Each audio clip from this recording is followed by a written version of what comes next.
Boa noite, pessoal. Ou, sei lá, boa tarde ou bom dia aí, dependendo do horário que você está assistindo a esse vídeo. Continuando a parte de revisão de modelagem, né? De alguns conceitos fundamentais que a gente precisa ter para poder entrar no modelo relacional normalizado. Bom, o primeiro conceito é o de chave, né? Então, no modelo relacional, as relações se traduzem em tabelas, tá? Ou seja, o que interessa para a gente são as tabelas, tá? E a forma como essas tabelas elas estão conectadas umas às outras, tá? E toda tabela ela precisa ter uma chave primária, um identificador único, tá? Que permita você recuperar uma única linha daquela tabela através desse identificador. E também é através dessas chaves primárias que a gente estabelece o relacionamento entre as diversas tabelas que a gente tem no nosso banco de dados. Tá? Bom, cada tabela ela é formada por atributos, tá? E você pode ter na tua chave, né, um conjunto de atributos, tá? Que sejam capazes de cumprir essa função de identificar de forma única, né, uma linha naquela tabela, ou você pode ter um atributo único que seja capaz de cumprir esse papel. Tá? Então, a gente diz que uma coluna, um grupo de colunas C em uma tabela T, é uma chave desta tabela se não ocorrer valor vazio em C para nenhuma linha de T, tá? Ou seja, o atributo ou os atributos que compõem a tua chave, eles não podem ter valores vazios, tá? E também, se dado qualquer valor de C, existe apenas existe uma e apenas uma linha de T com esse valor em C, tá? E se C é composto por duas ou mais colunas de T, nenhum subconjunto próprio de colunas de C satisfaz a restrição 2. Ou seja, o que isso quer dizer? Né? Se você tem ali, né, por exemplo, uma chave composta por três atributos, tá? Então, digamos que você tenha lá o atributo A, B e C. Tá? O que são os subconjuntos próprios, né, de colunas dessa chave A, B e C? São subchaves, né, ou subconjuntos, né, que podem ser AB, AC, BC, somente A, somente B ou somente C. Tá? Então,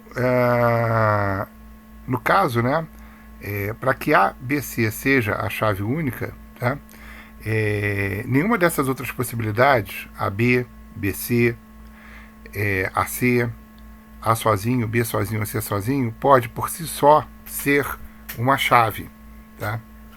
Ou seja, levar a uma única linha da tabela T. Tá?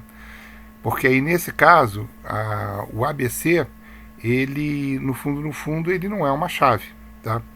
Ele contém, né, ou seja, você selecionou um grupo de atributos, tá, que contém uma chave. Porque a chave, nesse caso, ou vai ser AB, ou vai ser BC, ou vai ser AC, ou vai ser só a coluna A, ou só a coluna B, ou só a coluna C. Ok?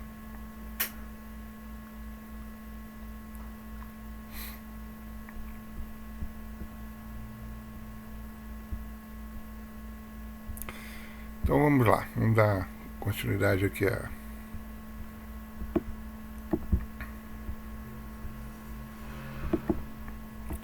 próximo conceito que nós vamos ver, tá?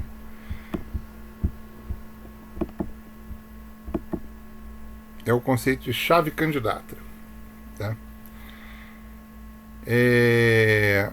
Então, por exemplo, nessa tabela que eu estou apresentando aqui para vocês, né, que tem as colunas ID, matrícula, nome do funcionário, CPF, identidade, data de nascimento, tá?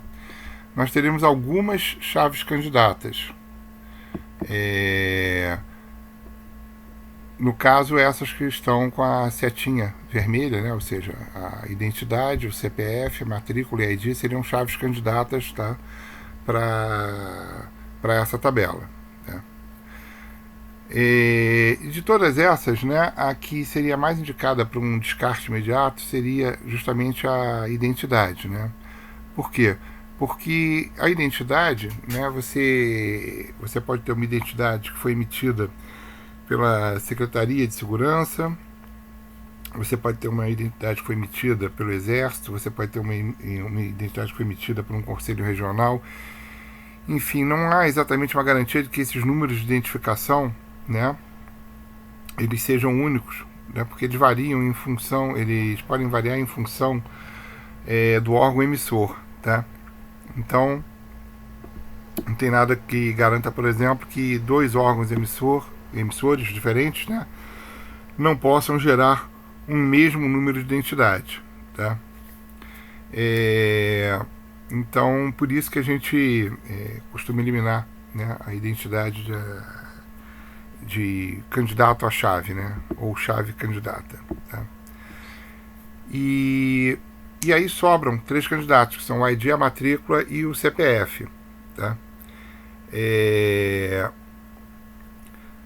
O CPF e a matrícula, eles são fortes o suficiente, tá, para funcionar como chave primária. Porém, é quase um consenso, né, na área de banco de dados a criação de IDs, né, que são números sequenciais que são controlados pelo próprio banco de dados, tá? E que vão acabar por fazer esse papel de identificador único de uma linha, tá? Isso aqui quando a gente usa esse tipo de recurso, tá? A gente diz que a gente está usando uma chave artificial. Se a gente usar a matrícula, tá, ou o CPF, por exemplo, a gente diz que a gente está fazendo uso de uma chave natural, tá? Bom, então, o conceito de chave candidata, né, é exatamente isso. São os atributos ou os conjuntos de atributos, tá, que podem funcionar como identificadores únicos de cada linha da tabela, tá?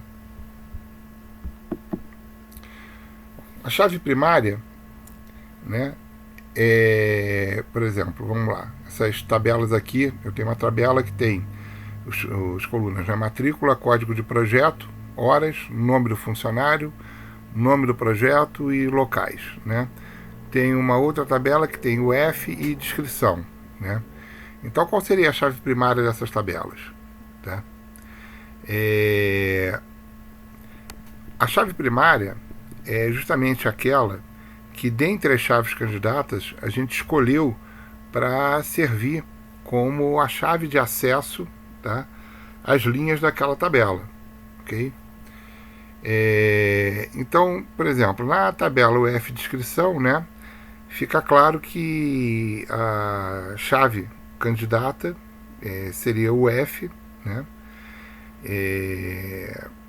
e que como é que se diz? Porque na verdade a descrição, né, nesse caso talvez também servisse como chave candidata, né? Se a gente garantir que uma descrição não se repete, tá? E no caso de uma tabela de UF, realmente a descrição não vai se repetir, tá? Mas é mais comum, tá? A gente, ou seja, se você for usar um campo texto como chave, tá? Apenas para deixar claro isso, você sempre deve usar um campo que tenha um tamanho pequeno, né? A descrição, por exemplo, nesse caso poderia ser um campo com 50 posições, mas o código da UF vai ter só 2 posições, tá? E por representar um código, tá, ou uma sigla, no caso, que é mais uma sigla do que um código, na verdade, tá, ele é um candidato mais natural para ser utilizado como chave de acesso do que campos, né, que tem um tamanho maior, tá, e que aí vão criar índices também mais difíceis de serem percorridos, tá? Então, na tabela UF de inscrição, o candidato, a chave candidata e a chave primária seria a sigla da UF, tá? Já na outra tabela, que a gente tem matrícula, código do projeto, número de horas que o funcionário trabalhou naquele projeto, nome do funcionário, nome do projeto e os locais onde o projeto está acontecendo, tá? Já tem que parar e pensar um pouco. A gente tem aqui, né, informações de projeto e informações de funcionário. Então, a matrícula é uma informação de funcionário, né? O nome é uma informação de funcionário, tá? O código do projeto é uma informação de projeto, o nome do projeto é uma informação de projeto, tá? Locais também são informações vinculadas ao projeto, tá? Porém, o número de horas, tá? Ele é o número de horas daquele funcionário naquele projeto, tá? Então, o número de horas, ele não pertence somente ao projeto ou somente ao funcionário, tá? Ele, na verdade, ele está vinculado, tá, à relação entre o funcionário e o projeto, tá ok? Da forma como essa tabela está configurada, tá, a gente precisaria aqui trabalhar com uma chave primária composta, tá? Então a gente precisaria da matrícula e do código do projeto como chave composta, tá? O nome do funcionário, tá, não poderia substituir a matrícula, porque a matrícula ela é única, né? O nome de funcionário eu posso ter vários funcionários chamados, né, com o nome de Silvia, tá? Posso ter vários funcionários com o nome de Paranhos, então o nome do funcionário não é a melhor maneira, tá, da gente, como é que se diz, da gente estabelecer uma chave, né? Normalmente nomes e descrições não são boas opções para você definir como chave de alguma tabela, tá ok? Bom. Então aqui, né, apenas destacando, né, as chaves que a gente falou, matrícula e código do projeto, e aqui a UF, tá ok? Bom, superchave. Qualquer conjunto de atributos que contém uma chave, seja ela primária ou candidata, tá, é considerado uma superchave. Então, por exemplo, tá, se a gente reunir aqui os atributos ID, nome do funcionário e sexo, tá, isso também é uma superchave, tá? A superchave sempre permite recuperar uma linha de forma única, porque como ela contém uma chave entre os seus componentes, tá, ela sempre vai te permitir recuperar uma linha de forma única, tá? No entanto, ela não se constitui numa chave exatamente por envolver outros atributos, tá, que não servem de identificador, tá? Ou seja, ela não respeita esta regra aqui, tá? Aqui, essa regra aqui que a gente viu, tá? A regra 3, tá? Porque essa superchave, né, ela é composta por duas ou mais colunas, tá? Porém, existe um subconjunto próprio de colunas, tá, que satisfaz a essa restrição 2, tá? Então vamos voltar aqui, né, na superchave. Então aqui, a superchave, né, a gente usa essa superchave, consegue acessar uma única linha dessa tabela, porém existe um subconjunto de colunas dela, né, que no caso seria o ID, tá, que a gente pode usar para recuperar uma única linha da tabela, tá? Mesma coisa na superchave de baixa, tá? De baixo, aliás, tá? Cujo CPF está sendo utilizado, tá, para recuperar a informação, né? E a mesma coisa aqui com essa outra superchave de matrícula e estado civil, tá ok? Bom, agora eu tenho que parar esse vídeo porque senão não vai caber lá no YouTube, tá? A gente dá prosseguimento à parte de dependência funcional no próximo vídeo. Obrigado.